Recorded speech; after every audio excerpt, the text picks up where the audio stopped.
Good morning दोस्तों, मैं आप लोगों को रूपक अलंकार के बारे में बताने जा रहा हूँ कि रूपक अलंकार क्या होता है। तो रूपक अलंकार की परिभाषा जान लेते हैं। सबसे पहले रूपक अलंकार की परिभाषा है जहाँ उपमेय में उपमान की समानता व्यक्त की जाए, अर्थात उपमेय में उपमान की समानता व्यक्त करते हुए दोनों में आरोप बताया जाए, वही है रूपक अलंकार। रूपक अलंकार की उदाहरण ये दे सकते हैं कि चरण कमल बंदो हरिराई। चरण कमल बंदो हरिराई। चरण को कमल से क्या किया गया? आरोपित किया गया। और दूसरा उदाहरण है, पहला उदाहरण है चरण कमल बंदो हरि राई। चरण को आरोपित किया गया कमल से। दूसरा उदाहरण है उदित उदयगिरि मंच पर रघुवर बाल पतंग, निकसे संत सरोज सब हर से लोचन भृंग। उदित उदयगिरि मंच पर, उदित को उद्यांचल से, उदित उदयगिरि मंच पर रघुवर बाल पतंग, राम को उगते हुए सूर्य से, विकसे संत सरोज सब, कमल के फूलों से, हर्षे लोचन भृंग यानी भंवरे से, इस प्रकार से आरोपित किया गया। अब आ जाते हैं रूपक अलंकार। तो आप लोग जान गए होंगे, अब दोबारा बताने की कोई आवश्यकता नहीं है, या तो फिर बता देते हैं कि जहाँ उपमेय में उपमान की समानता व्यक्त की जाए और उनमें आरोपित किया जाए उपमेय में उपमान को, वही है रूपक अलंकार। अब आ जाते हैं संदेह अलंकार। संदेह अलंकार की परिभाषा, संदेह अलंकार की परिभाषा है जहाँ किसी एक वस्तु को देखकर, किसी एक वस्तु को देखकर उसमें किसी दूसरे वस्तु के बारे में संदेह उत्पन्न हो जाए।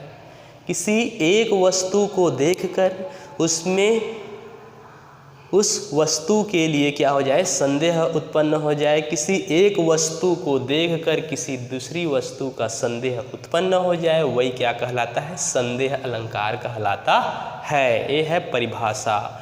अब उदाहरण यह है कि सारी बिच नारी है कि नारी बिच सारी है। सारी बिच नारी है कि नारी बिच सारी है, कि सारी ही की नारी है कि नारी ही की सारी है। इसमें संदेह उत्पन्न हो गया। सारी बिच नारी है कि नारी बिच सारी है, कि सारी ही की नारी है कि नारी ही की सारी है। यानी हम जैसे कहीं पर जाते रहते हैं तो दूर से कोई वस्तु दिखाई देता है, दूर से कोई वस्तु दिखाई देता है तो वह उस वस्तु को देखकर हमारे मन में संदेह की प्रतिक्रिया उत्पन्न होती है कि वह साड़ी है कि उसके पीछे में कोई स्त्री है। इस प्रकार से संदेह उत्पन्न हो जाता है, वही क्या कहलाता है? संदेह अलंकार। अब आ जाते हैं मानवीकरण अलंकार। मानवीकरण अलंकार की परिभाषा यह है कि जब कभी जड़ में चेतनता व्यक्त की जाए उसको मानवीकरण अलंकार कहा जाता है, अर्थात निर्जीव चीज में सजीव रूप बताया जाए या निर्जीव पदार्थ में सजीवता बताई जाए या जड़ में चेतनता, जड़ पदार्थ में चेतना शक्ति बताया जाए, वही क्या कहलाता है? मानवीकरण अलंकार कहलाता है। जब जड़ में चेतनता व्यक्त की जाती है अर्थात निर्जीव वस्तु को सजीव रूप से बताया जाता है, वही क्या कहलाता है? मानवीकरण अलंकार कहलाता है। इसका उदाहरण यह है मेखलाकार पर्वत अपार। मेखलाकार पर्वत अपार अपने सहस्त्र दृंग सुमन फाड़, अवलोक रहा है बार बार निज स्थित निज महाकार। मेखलाकार पर्वत अपार यानी पर्वत को सजीव रूप से बताया गया है, निर्जीव है लेकिन उसको सजीव रूप से बताया गया है। मेखलाकार पर्वतापार अपने सहस्त्र दिन सुमन फाड़, और वह अपने बड़े बड़े आँखों से वह नीचे आच्छादित फूलों को देख रहा है। यह है मानवीकरण अलंकार। जब जड़ पदार्थ में चेतनता व्यक्त की जाए अर्थात निर्जीव वस्तु को सजीव रूप से बताया जाए, वही मानवीकरण अलंकार कहलाता है। उदाहरण भी हो गया, मेखलाकार पर्वतापार अपने सहस्त्र दिन सुमन फाड़, अवलोक रहा है बार बार निज स्थित निज महाकार। अब आ जाते हैं भ्रांतिमान अलंकार।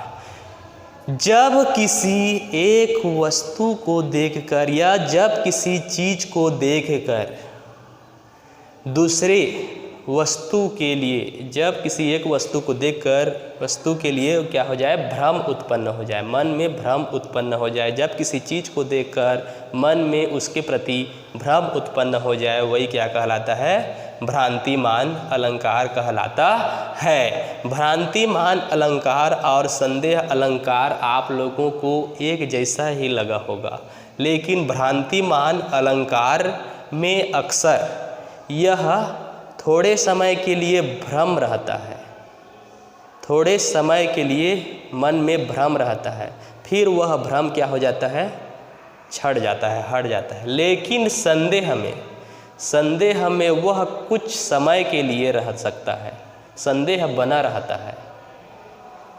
जैसे कर्मचारी गण भी होते हैं, कर्मचारी गणों में दूसरे कर्मचारी के प्रति बहुत ज़्यादा समय से संदेह बना रहता है, जब तक वह उस स्थिति तक नहीं पहुंच जाता कि किस कारण से यह धोखा दिया इस आपिस को करके, तब तक वह पीछे पड़ा रहता है। लेकिन भ्रम जो है वह तुरंत ही क्या हो जाता है, दूर हो जाता है। थोड़े समय के लिए उसके प्रति भ्रम रहेगा, फिर उसके बाद जो है भ्रम समाप्त हो जाता है। तो जब किसी एक वस्तु को देखकर उसके प्रति क्या हो जाए, भ्रम उत्पन्न हो जाए, जब किसी चीज़ को देखकर उसके प्रति भ्रम उत्पन्न हो जाए, वही भ्रांतिमान अलंकार कहलाता है। इसका उदाहरण यह है कि पाई महावर देन को नाइन बैठी आए, फिर जानी महावरी एड़ी मिड़ती जाए।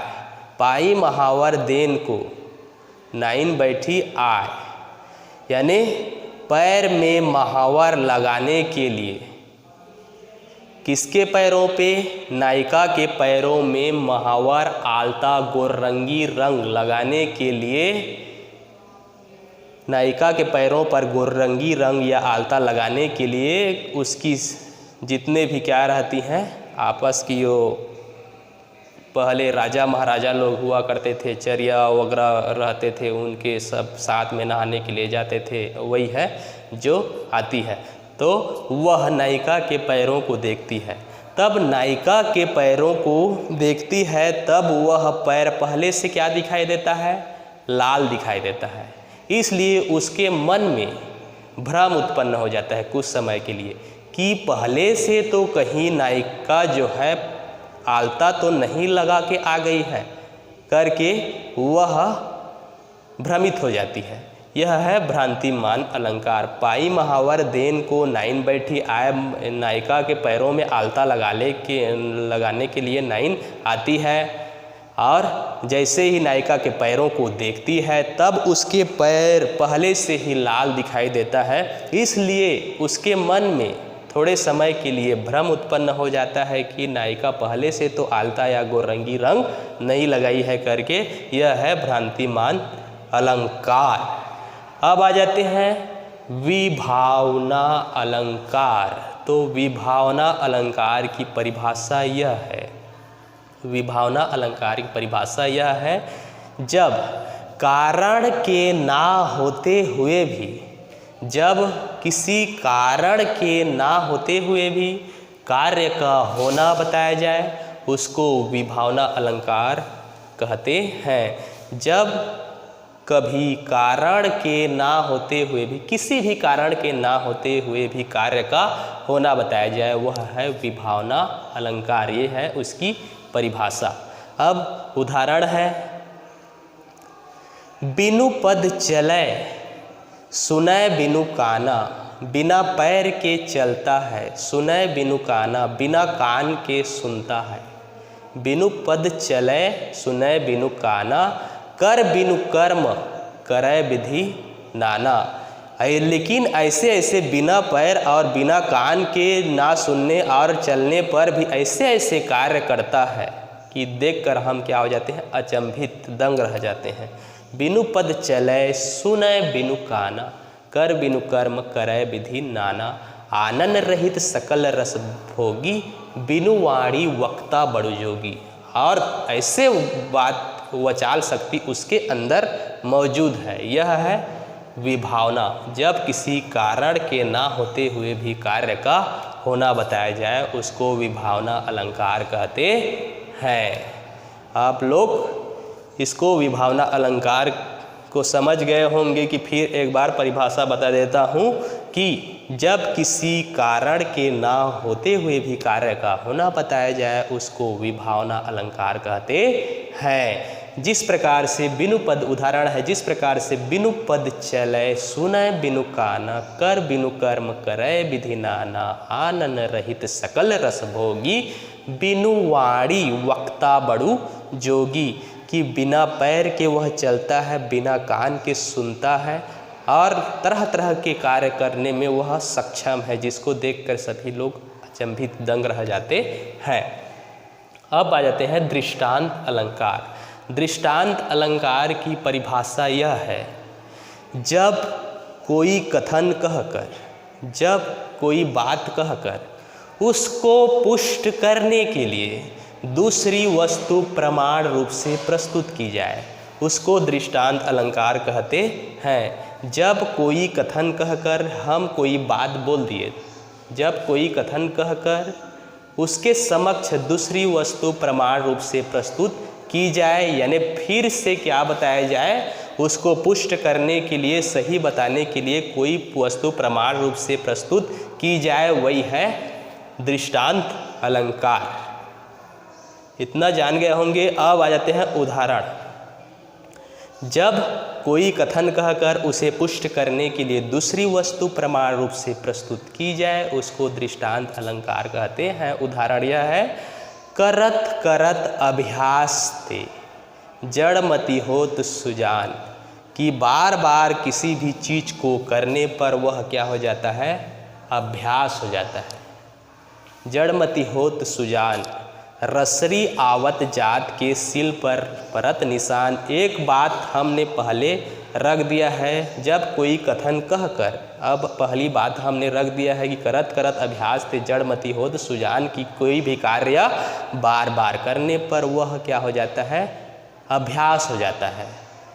रसरी आवत जात के सिल पर परत निशान। अब उसको पुष्ट करने के लिए हमने दूसरे उदाहरण उसको रखा है पुष्ट करने के लिए कि बार बार रस्सी को सील पर घिसने पर सील में क्या हो जाता है, एक प्रकार से चिन्ह पड़ जाता है, वह है दृष्टांत अलंकार। अब आ जाते हैं अनियोक्ति अलंकार। अनियोक्ति अलंकार है, जब अनियोक्ति अलंकार की परिभाषा यह है कि इसमें प्रतीक के रूप में बात की जाती है। इसका प्रत्यक्ष संकेत एक ओर होता है और अप्रत्यक्ष संकेत दूसरी ओर होता है। परिभाषा है, इसमें प्रतीक के रूप में बात की जाती है, इसका प्रत्यक्ष संकेत एक ओर होता है और अप्रत्यक्ष संकेत दूसरी ओर होता है। अर्थात एक के माध्यम से दूसरे के संबंध में, अर्थात एक के माध्यम से किसी दूसरे के संबंध में जो कुछ कहा जाए उसको अनियोक्ति अलंकार कहते हैं। इसमें प्रतीक के रूप में बात की जाती है, इसका प्रत्यक्ष संकेत एक ओर और अप्रत्यक्ष संकेत दूसरी ओर होता है। अर्थात एक के माध्यम से दूसरे के संबंध में जो कुछ कहा जाए उसको अनियोक्ति अलंकार कहते हैं। उदाहरण यह है, माली आवत देखकर, माली को आते हुए देखकर कलियन करे पुकार। कलियाँ क्या करती है, पुकारने लगती है जब वह कली से फूल में परिणित नहीं हुई रहती है। देखे होंगे आप लोग की कली जो फूल में परिणित नहीं हुआ रहता है, पहले कली रहता है, फिर जाकर वह फूल बनता है। तो माली को आते हुए देखकर, बगीचा में माली आता है, क्या करने के लिए आता है? फूलों को तोड़ने के लिए। माली आवत देखकर कलियन करे पुकार, कलियाँ क्या करती है? पुकारने लगती है। फूले फूले चुन लिए, यह माली आएगा और इनसे इस बगीचों में से एक एक फूलों को तोड़कर ले जाएगा। माली आवत देखकर कलियन करे पुकार, फूले फूले चुन लिए, काल ही हमारी बार। यानी कलियाँ बोलती है, माली को आते हुए देखकर कहती हैं कि यह माली इस बगीचे में आएगा और इस बगीचे में से एक एक फूलों को तोड़कर ले जाएगा। कल जब हम कली से फूल में परिणित हो जाएंगे तब हमारी बारी आने वाली है करके कलियाँ कहती हैं। अब आ जाते हैं अतिशयोक्ति अलंकार। अतिशयोक्ति अलंकार की परिभाषा यह है, जब किसी बात को बढ़ा चढ़ा कर बताया जाता है, जब किसी बात को बढ़ा चढ़ा कर बताया जाता है उसको अतिशयोक्ति अलंकार कहते हैं। तो कोई भी हम बात बोलते हैं उसको बढ़ा चढ़ा कर बोल दिया जाता है, वह है अतिशयोक्ति अलंकार। अतिशयोक्ति अलंकार का उदाहरण है, हनुमान के पूछ में लग्न पाई आग, लंका सारी जल गए गए निशाचर भाग। कि मात्र एक हनुमान के पूछ पर थोड़ी सी चिंगारी आग लग जाने पर पूरे का पूरा सोने का लंका तो नहीं जल सकता है। यह है बढ़ा चढ़ा कर बताया गया है। हनुमान के पूछ में लग्न पाई आगी, लंका सारी जल गए गए निशाचर भागी। यानी जितने भी दानव राक्षस थे वे क्या हो गए? भाग गए, चले गए जब लंका में आग लगा तब। यह है अतिशयोक्ति अलंकार। अब आ जाते हैं व्यक्तिरेक अलंकार। व्यक्तिरेक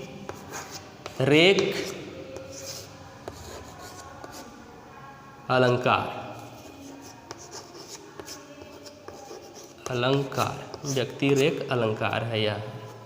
व्यक्तिरेक अलंकार, जब उपमेय में उपमान को, जब उपमेय में उपमान को बड़ा बताया जाता है उसको व्यक्तिरेक अलंकार कहते हैं। जब उपमेय में उपमान को बड़ा बताया जाता है उसको व्यक्तिरेक अलंकार कहते हैं। इसका उदाहरण है, जन्म सिंधु पुनि वधु 20 दिनन मलिन संकलक, सिय मुख समता पाँव किमी चंद्र बापुरव रंग। जन्म सिंधु पुनि वधु 20 दिनन मलिन संकलक, सिय मुख समता पाँव किमी चंद्र बापुरव रंग। इसका उदाहरण है। और बहुत सारे हैं अर्थालंकार के प्रकारों में, जो इतना तक है। ठीक, धन्यवाद।